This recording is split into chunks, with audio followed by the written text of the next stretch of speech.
Akkam jirtan, akkam sa'aatii kana geessan. Egaa seenaa qabadhee isiniif dhufeen jira. Seenaa tokko.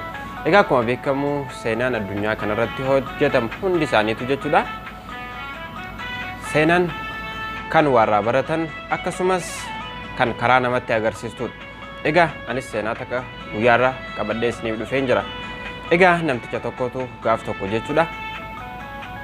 Hojii isaatirra oolee galgala gara mana isaa gale. Gaafa mana isaa bira ga'u yookaan karra isaa gaafa seenu karra isaa jechuudha ifaan hin jiru dukkana jechuudha. Gaafa kana qulfii keessaa fudhachitee hulaa isaa banuudhaaf jechuudha waan dadhabbii ooleef jecha hulaa isaa banuudhaaf yeroo qulfii keessaa baafatee gara hulaa ittiin deemu qulfiin tun harkaa buute furtuun jechuudha. Gaafa harkaa buutu lafti itti buute tun hulaan san durri baay'ee dukkana. Kanaafuu namtichi kun maal godhe hulaa isaa san dura ifaa guddaatu jira kan baay'ee sirriitti ifu. Garuu bakki qulfiin itti buute kun hulaa isaa dura lafa dukkanaateetti. Karra isaa banuudhaan fuula isaa dura karra isaa dura ifaatu jira jennee jira. Kanaafuu lafa ifaan jiru san qulfii san barbaaduu jalqabe. Kanaafuu yeroo xiqqoon booda namni biraa dhufee gaafate maal akka barbaadda jedhaniin. Kanaafuu maal jedheeni qulfiitu na jalaa badee furtuu hulaa kootii na jalaa badee waan ta'eef kanan barbaadaa jira jedheen.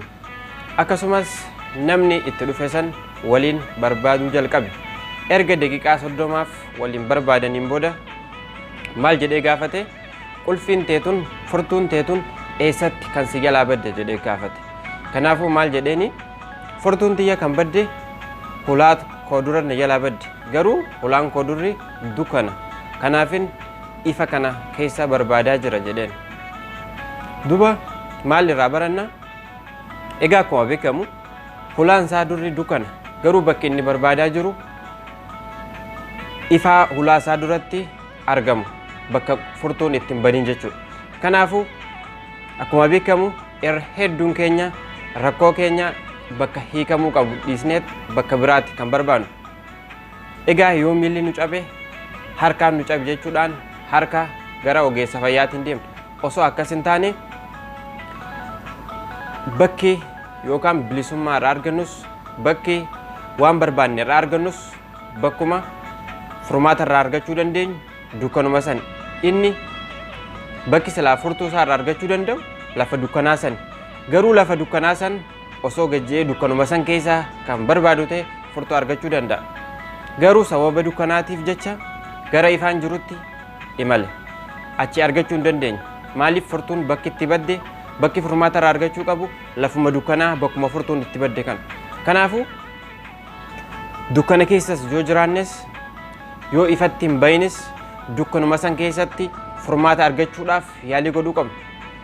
Maaliif bakki irraa argannus bakki furmaata irraa argannus lafa san waan ta'eef lafa dukkanaa san yoo rakkoo hamtuu keessa jiraannes rakkoo hamtuu san mijjeessuudhaan achi argachuu qabna.